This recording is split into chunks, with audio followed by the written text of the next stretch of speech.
Salut à tous et à toutes et bienvenue dans ce nouvel épisode de podcast, le podcast du site Mighty dans lequel on va parler de comics et de super-héros, de super-héroïnes principalement, mais aujourd'hui on va encore parler de comics. Je suis Noisy Bear, si vous connaissez le site vous devez voir à peu près qui je suis, sinon enchanté de vous connaître, voilà. Et je suis tout seul, encore une fois, pour ce podcast, puisque nous sommes au troisième jour de confinement, pour cause de Covid-19, donc ce virus, cette pandémie même, qui touche le monde entier. Voilà. Hier, je vous parlais d'une éventuelle pénurie de comics, mais bon, on va essayer de parler de choses un peu plus positives aujourd'hui. Hein. N'ayons pas peur, on a encore plein de comics à lire, il y en a des millions et des millions qui existent. Et on va parler en fait aujourd'hui, on va parler en fait de plaisir coupable, un peu ces comics un peu, je vais pas dire mauvais, mais qu'on sait qu'ils sont moins bien que, qui font pas l'unanimité, euh, enfin qui sont unanimement pas reconnus comme des chefs-d'œuvre. Peut-être parce que ça n'en sont pas, mais en tout cas des trucs que moi personnellement j'aime beaucoup et que même si je connais les défauts et je vois pourquoi en fait les gens sont pas forcément fans. Petit historique vite fait, ça fait plus de 30 ans maintenant que je lis des comics. J'ai commencé avec les Avengers de la Passion. Ça s'est suivi avec Daredevil, puis Excalibur, puis New Mutants. Il y a eu plein de choses, et ça c'était la fin des années 80 pour les États-Unis, et c'était début des années 90, début des années 90 pour la France. Voilà, donc ça c'est pour remettre en perspective. Donc ça veut dire que j'avais pas autant de recul que maintenant, j'avais pas lu autant de choses que maintenant. En termes généraux, j'avais pas vu autant de films, je m'étais pas autant documenté, j'avais pas lu d'analyse filmique ou d'analyse littéraire, j'étais pas très bon à l'école en plus dans ces domaines d'analyse littéraire. Donc voilà. Donc c'est quelque chose, on va dire que quand on découvre avec un peu une sorte d'insouciance adolescente et qu'on découvre quelque chose et qu'on se passionne pour quelque chose, on n'a peut-être pas forcément le recul et même des années après, on peut l'avoir, mais la nostalgie fait que même si on trouve ça moins bien que lorsqu'on l'a découvert, on sait pourquoi c'est pas resté dans les mémoires. Voilà. Du coup, ça fait que j'ai quand même beaucoup de coquilles dans les années 90, en fait, années qui sont euh, surestimées pour certains, sous-estimées pour d'autres. C'est assez drôle parce que, en fait, il y a pas longtemps, il y a eu une photo qui a circulé sur le net qui faisait rire certains et qui euh, faisait faisait rager, bon, pour le coup, la team premier degré. C'était une image d'une pancarte devant un comic shop qui disait si vous avez plus de papier toilette, nous on vend des stocks de comics années 90 pour pas cher. Alors oui, en effet, dans les années 90, on n'a pas été super gâtés parce qu'on a eu quand même un lot, sacré gros lot de trucs un peu mauvais. Je relativise, parce que en fait les trucs mauvais on en a tout le temps, voilà. Dans les années 70 il y en a eu un grand paquet. Début des années 2000 avec BJMS qui arrive par exemple chez Marvel Comics, il y a eu une véritable révolution d'un côté et il y a vraiment eu des trucs très mauvais d'autres. Je pense notamment à la jeunesse de Aunt May en version kinky, c'était atroce. Et en plus, personne ne voulait lire ça. Je me rappelle plus comment ça s'appelait, mais c'était vraiment mauvais. Euh, Encore aujourd'hui, il y a des trucs qui sont quand même pas terribles qui sortent. Prenons par exemple Fallen Angels récemment chez Marvel, ou notre exemple qui me vient en tête, c'est du même scénariste, euh, c'est Batman and the Outsiders chez DC. Voilà, c'est typiquement deux comics qu'on ne retiendra pas dans les années à venir parce que c'est pas très bon. Voilà, mais donc dans toutes les époques, on peut trouver des BD qui sont quand même moins bien, etc. Dans les années 90, il y a eu un paquet de trucs, parce que notamment, il y a eu la révolution Image Comics, qui était une révolution euh, de forme créative et éditoriale, avec des auteurs qui reprenaient en fait leur destin en main et qui reprenaient surtout les droits et leur créativité en main. Malheureusement, c'était pas forcément les meilleurs pour créer des nouvelles choses. Alors, Todd McFarlane a commencé des choses plutôt pas mal avec Spawn. Il a ensuite convié des amis, enfin des amis, des célébrités à écrire des histoires et du coup ça a un peu étendu son univers et ça a créé quand même pas mal de choses. Mais on a vu que avec le temps, il avait un peu de mal à, à, à- ouais, à créer quelque chose qui arrivait à exciter en fait le lectorat pendant des années. Il y a eu des très bonnes choses et il y a eu des choses qui sont un peu moyennes et voilà, on va dire que Spawn c'est quand même pas mal passé dans l'oubli maintenant, alors que ça continue d'être publié. Et ça a battu des records de vente avec le numéro 300 qui est sorti l'année dernière, qui, je crois, euh, a été la meilleure sortie, la plus grosse vente l'année dernière. Je suis pas sûr. Ah non, c'est Detective Comics 1000. Donc, mais il était dans le top 5 pour sûr. Il y a eu Rob Liefeld qui, lui, en fait, n'a pas su canaliser son énergie créative. Il a créé plein de choses et du coup, plus on crée de choses et plus on commence à s'étendre un peu et du coup, il avait des bonnes idées sur Youngblood, mais c'est vite devenu foutraque. Jim Lee qui s'est associé à Brandon Choi pour relancer Wildcats, on a eu un peu de même symptôme. Très rapidement, il y a eu des premiers spin-offs. Bon, Cyberforce était un peu un spin-off de Wildcats. Euh, Cyberforce de Marc Silvestri. Euh, c'était un peu un spin-off de Wildcats, mais en même temps, c'était la propre création de Silvestri. En plus, on voyait bien que ça avait l'air pas très cohérent dans le même univers. Enfin, bref. Leur propre idée était en fait de créer quelque chose qui pouvait s'apparenter à des nouveaux X-Men. Et c'était tout simplement en fait des personnages, c'était presque des X-Men déguisés quoi. Zilot, il y en a un peu un côté Wonder Woman, ok, pour ce côté Amazon éternel, mais c'était clairement Tornade. Crifter, c'était clairement un mélange de trucs comme Beat Wyvern. Euh, Spartan, c'était Cyclops. Voodoo, c'était une sorte de Jean Grey mélangé à Kitty Pryde. Enfin, voilà. On était sur quelque chose qui était pas très inventif. Alors, c'était des artistes qui étaient très talentueux. C'était une super bonne initiative, mais très vite, ça a donné quand même des choses un peu moyennes. Pourtant, ça n'empêche pas qu'il y avait des choses très intéressantes et des très bonnes idées qui sont arrivées.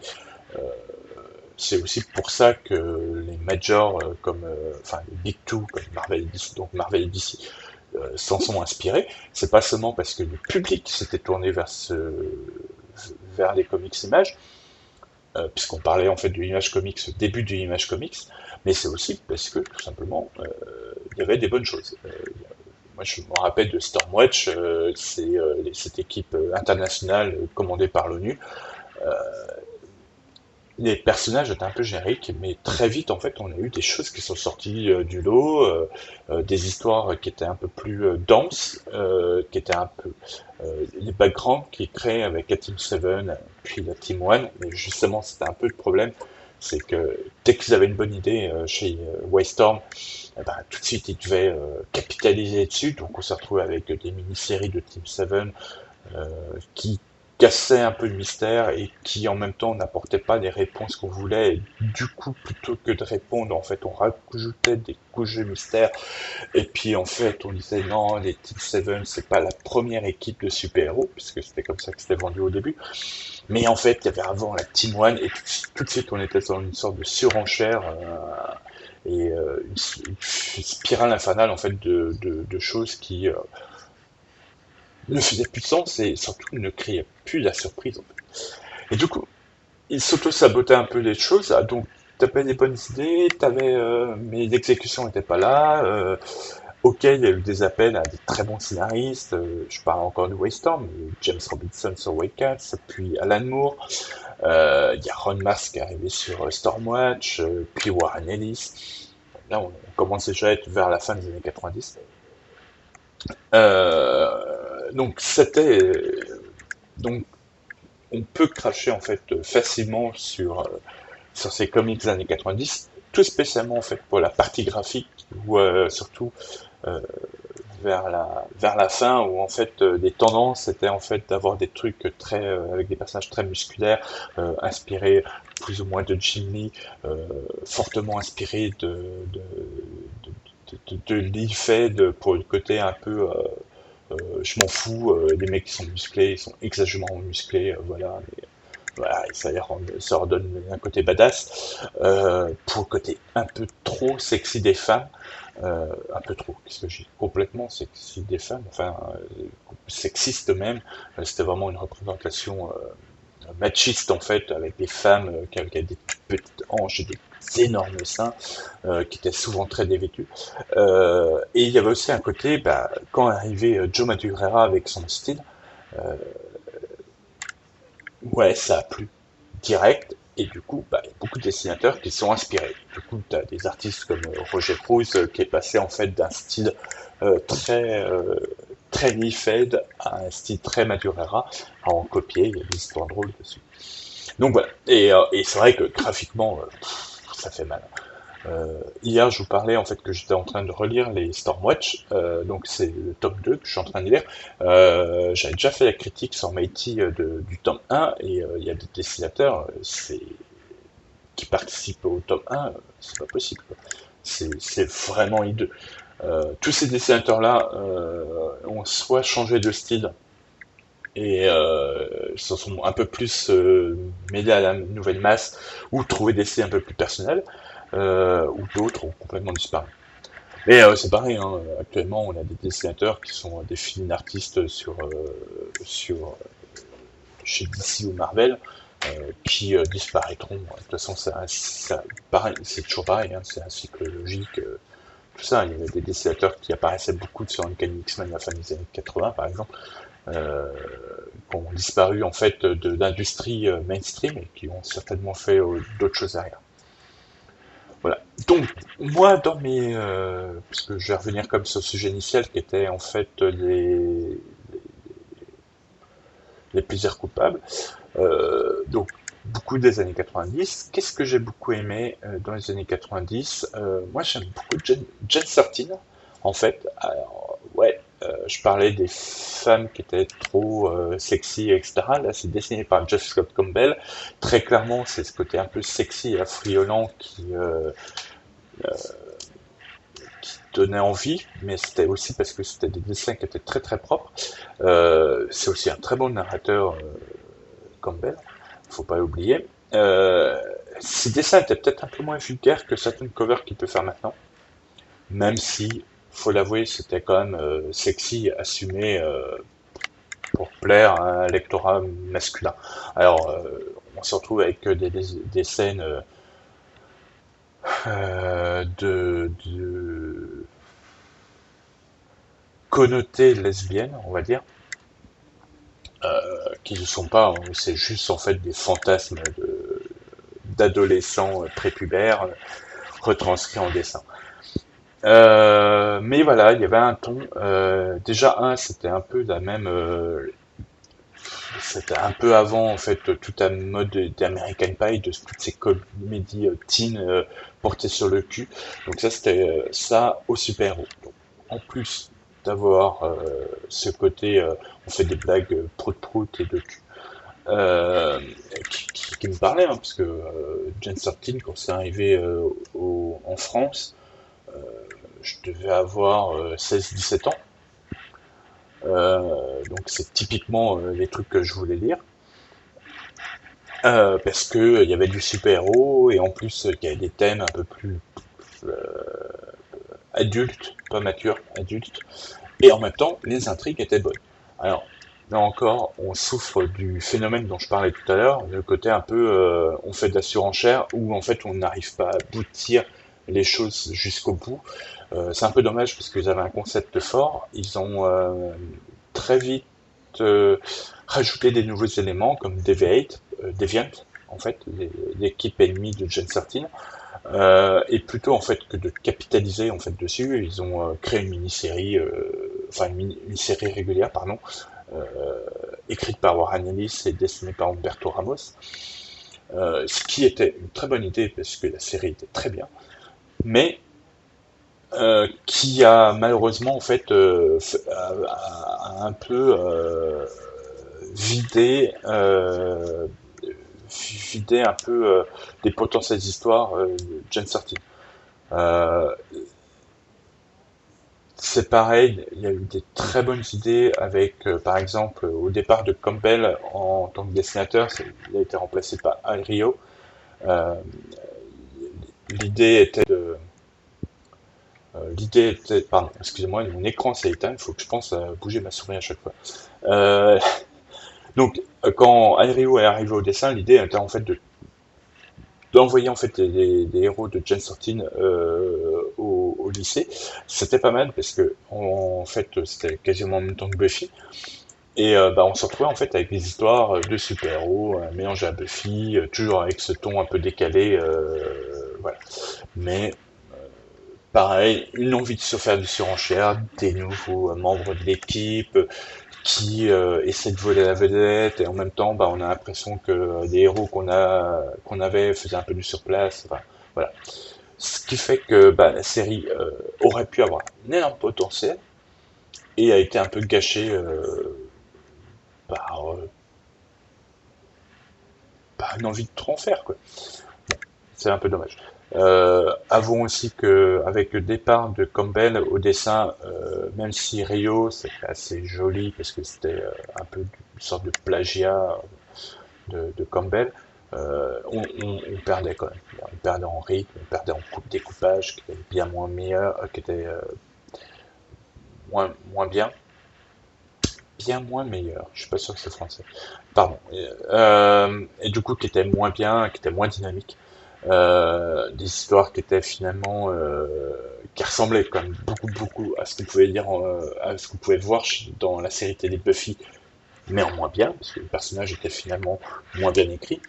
Voilà, c'est aussi un peu le problème, c'est que Jimmy et Brandon Choi et Campbell, qui étaient co-scénaristes, les trois étaient co-scénaristes, ne sont pas de très bons scénaristes non plus, donc voilà. Euh, voilà. Ça, c'était mon premier plaisir coupable. D'autres qui me viennent en tête comme ça.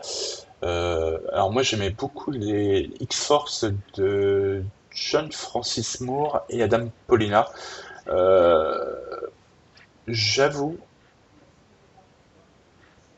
qu'en fait, je sais pas trop quoi penser de cette série. Je pense que en fait, c'était très bien. Un peu sous-estimé, mais je pense que ce qui a fait que ça n'a pas autant marché que ça aurait pu l'être déjà. C'était en pleine période de la banqueroute de Marvel, donc c'était pas forcément évident de prendre des risques comme comme ils l'ont fait. Donc il fallait pas trop que la série s'éloigne des sentiers battus. Et l'autre truc, c'est aussi que ça fait partie de la licence X-Men et donc ça devait participer activement à toutes les intrigues possibles des X-Men. C'était vraiment un peu l'époque où on enchaînait les crossovers jusqu'à arriver à saturation et que Marvel décide de faire une pause pendant 1 an ou 2 ans avant de relancer la machine des crossovers. Et c'est comme ça. Euh, et en fait, c'est vraiment la série qui a un énorme potentiel avec les membres de X-Force qui quittent en fait le cocon familial, on va dire, qui abandonnent complètement après Henslow, je crois, euh, Cable, et qui en fait s'en vont sur la route et disent ah, on est pépère, on a Sunspot avec nous, Roberto da Costa, cet afro-latin whitewash dans le film New Mutants, euh, euh, qui sortira un jour, le film qui sortira un jour, là, on sait pas quand, maintenant. Donc Roberto da Costa qui est supposé riche et qui en fait dès le premier paiement se retrouve sans aucune liquidité, sa carte bleue refusée. Et ça c'est un peu le début de la situation de début, donc on se retrouve avec des anciens X-Men ou affiliés qui sont sur la route et qui vont en fait devoir aller de petit boulot en petit boulot, qui vont squatter chez d'anciens amis, etc. Et c'était vraiment, il y avait un potentiel en fait dans tout ça et qui c'était un peu Runaways avant l'heure. En mode soft, hein. Et justement parce que j'ai un peu l'impression que du côté éditorial, on aimait beaucoup l'idée, mais fallait que la série reste pas loin du cocon familial, alors que l'idée justement était que ces adolescents, jeunes adultes même, euh, s'en s'en aillent. Et voilà, peut-être qu'il aurait été plus judicieux de faire d'arrêter la série X-Force et d'en faire une toute autre avec un nouveau nom, etc. En plus, ce qui est un peu dommage, c'est qu'au départ de Anna Paulina, ce qui arrive souvent, on a, ok, on a au dessin Jim Chung, mais en fait, on perd un peu la spécificité de la série. On n'a plus les crossovers comme on a pu avoir avant. Et là où en fait la série aurait dû prendre son envol, on se retrouve à être un peu dans le même cas de figure que X Factor. C'est-à-dire que des intrigues, ok, ça avance pas trop, on est toujours sur les mêmes thématiques. Seymour a des bonnes idées, il essaie aussi de rapatrier des vieilles idées qu'il avait, par exemple de ces séries X-Men 2099, donc c'est dommage. Et, euh, et voilà, et bon, bah, moi j'aimais bien la série, et du coup c'était un peu dommage. C'était vraiment une série en plus que j'aimais beaucoup. Alors, en plaisir coupable, d'ailleurs, X-Force, depuis le début, en fait, c'est une série que j'ai beaucoup aimée. Alors, parce que déjà j'étais fan de New Mutants, j'étais fan de l'Ifed aussi quand il est arrivé. Ensuite, il y a eu des choses que j'ai pas aimées, comme Câble du Futur, comme les Externals. Voilà. Fabien Nevesia, j'ai beaucoup aimé ce qu'il a fait. Il a redonné un peu ce que j'aimais en fait à la fin du run de Louis Simonson, c'est-à-dire recréer un cocon familial avec vraiment une ambiance un peu amicale, proche entre chaque membre de l'équipe. Mais chacun avec ses problèmes, et je trouvais ça vraiment bien trouvé. Cyril alcoolique, Warpath et ses origines, son hérédité. Euh, et j'ai beaucoup aimé Jeff Loeb, voilà. Et donc quand arrivait en fait Jim Chung au dessin, alors c'est pas, je pense pas que ce soit la faute de Jim Chung, euh, mais ça a été moins. C'est là que j'ai quand même commencé à désenchanter et ensuite la suite a fait que j'ai abandonné la série dans mon cœur. Parce que j'ai encore les épisodes, mais Warren Ellis est arrivé et c'était une catastrophe. Voilà. Et ça, c'est même début des années 2000. Mais X-Force, c'était une série que j'aimais beaucoup. Euh, voilà. Je dois en avoir plein d'autres, hein. Je pourrais parler de H, de Joe Quesada et Jimmy Pagnotti, qui était une série en 6 épisodes plus un numéro 0, qui raconte en fait l'histoire d'un pompier, qui son prénom je crois était H. Il faut que j'en parle en fait sur le site, plus en détail. Et c'était vraiment super bien pour le coup. j'en ai un très bon souvenir. Pour moi, c'était en fait ce qu'aurait pu être enfin, Ash aurait pu être un super-héros moderne en fait. Il aurait pu vraiment s'installer comme un nouveau modèle et être pour moi un personnage qui collait, enfin, je dirais un peu l'équivalent indépendant de Spider-Man ou de Batman, mais parce que un, il avait un look, deux, il avait un background hyper intéressant, il avait des ennemis intéressants. Bien que le look du grand méchant qui s'appelait je sais plus comment était pas terrible. L'univers qui commençait à étoffer commençait à être riche, avec des ennemis qui n'étaient pas forcément liés au super-héros H. Et ça, c'était pas mal. Donc, donc il y avait un énorme potentiel. En plus de ça, il y a eu une mini-série derrière qui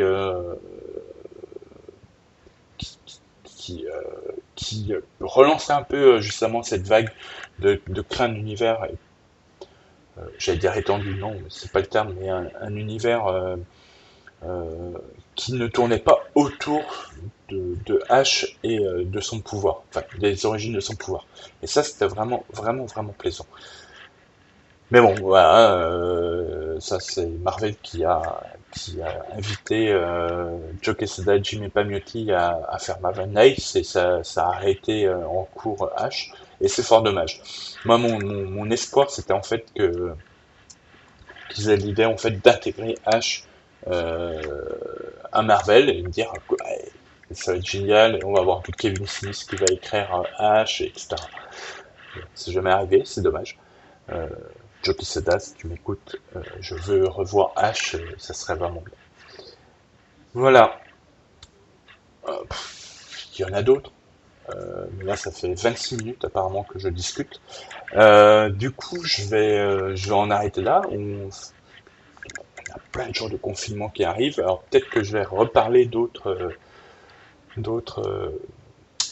plaisirs coupables. En attendant, bah, je vais vous souhaiter une bonne fin de journée parce que peut-être que bah, je sais pas à quelle heure vous allez écouter ça. Là, on est soir, bah, plutôt qu'hier. Et, euh, et en espérant que l'émission vous ait plu, n'hésitez pas à partager en commentaire sur YouTube, sur les réseaux sociaux ou sur la page de Mighty euh, vos plaisirs coupables à vous, passés comme actuels, tout est bienvenu. Et en attendant une prochaine émission, bah, je vous souhaite une très bonne journée et à bientôt.